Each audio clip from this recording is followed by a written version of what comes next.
Sa pagharap kanina sa kamera ng umunoy bagman ni VP Sara Duterte na si Ramil Madriaga, umiyak siya nang basahin ng kanyang salaysay.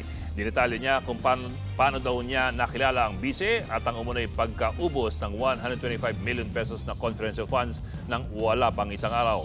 Nasa frontline na balitang yan si Manan Enriquez. On the same day, I posted the screenshot of our video conference on my Facebook account with the caption just telling her I cannot vote intelligently without her name on the ballot. Neither can go out and vote wisely unless the name Inday Sara Duterte Carpio appears as a candidate in the 2022 presidential race. Would you like to say something about why you are crying on this part of the affidavit? Hindi naman, malungkot lang po. Malungkot. Okay, please proceed. Naiyak si Ramil Madriaga habang binabasa ang kanyang supplemental affidavit sa pagdinig ng House Justice Committee sa impeachment complaints laban kay Vice President Sara Duterte. Si Madriaga ang nagpakilalang bagman daw ng bise. Ipinasapi na siya ng komite dahil sa dating pahayag na naghatid umano siya ng malaking halaga ng pera sa iba't ibang individual alinsunod sa utos ni VP Sara. Nanindigan si Madriaga na nagsisinungaling ang bise sa inihaing reklamong perjury laban sa kanya. Wala raw katotohanan ang sinabi ni VP Sara na hindi sila magkakilala.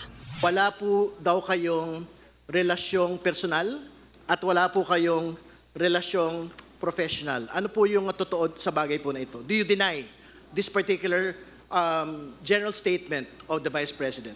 Hindi po totoo yun, Madam Chair. Ano po yung pinakabatayan po ninyo para masabi na hindi po totoo ang sinasabi ng pangalawang Pangulo? Marami pong makakapagpapatunay na mga opisyal sa gobyerno tsaka mga kasama namin sa isip na mayroon kaming mga naging pagpupulong. Bukod pa po dito, mga meeting po sa, lalo na nung eleksyon, na halos kasama ko siya 24 hours, minsan overnight pa, sa isang resort.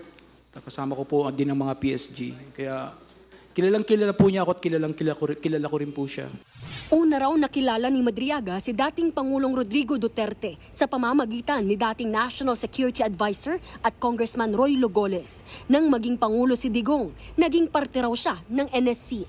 Direkta rin siyang empleyado ng dating Pangulo kung saan sumasahod siya ng 100 hanggang 150,000 pesos kada buwan.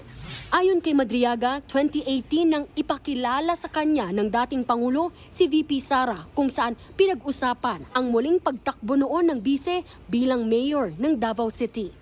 During this meeting, PRRD introduced me to Sara and told me, Ram, ikaw na bahala kay Inday. Since then, I've frequently met and discussed with VP Sara, then Mayor Sara, regarding various matters. However, she gave me strict instructions that all conversations should be done as much as possible by call and minimize text messages. Ayon kay Madriaga, si VP Sara ang paboritong anak ng dating Pangulo. PRD wanted VP Sara in politics instead of Paulo Duterte Pulong and Sebastian Duterte Baste, who he characterized as baliw and bading, respectively. Binigyan daw si Madriaga ng 25 million pesos ng dating Pangulo para mamili ng mga motorsiklo na magagamit ng bise. Akala ko wala siyang pera. Madami po. Marami siyang pera. Opo.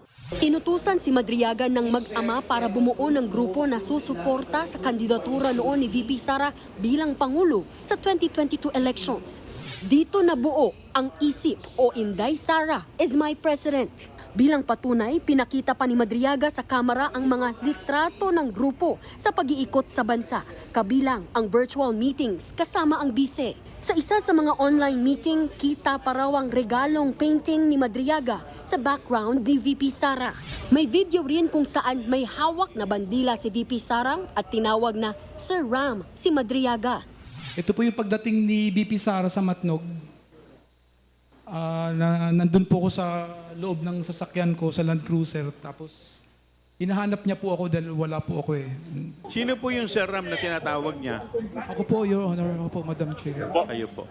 May pa-video greeting din daw si VP Sara noong birthday ni Madriaga. Happy birthday, Sir Ram. I wish you good health and happiness.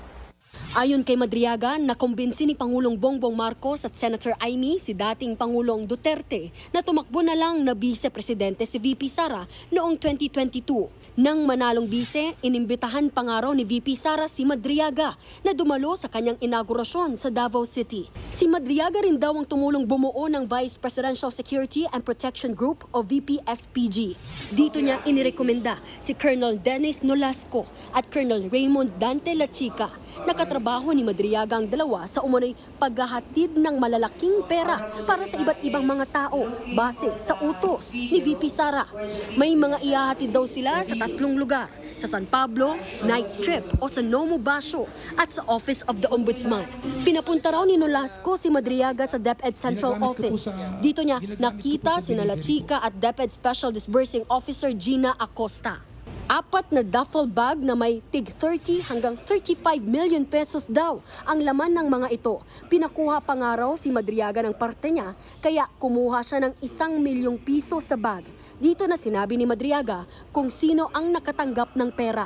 Ibinunyag din niyang mas maiksi pa sa 11 araw nang maubos ang 125 million pesos na confidential funds ng bise noong 2022.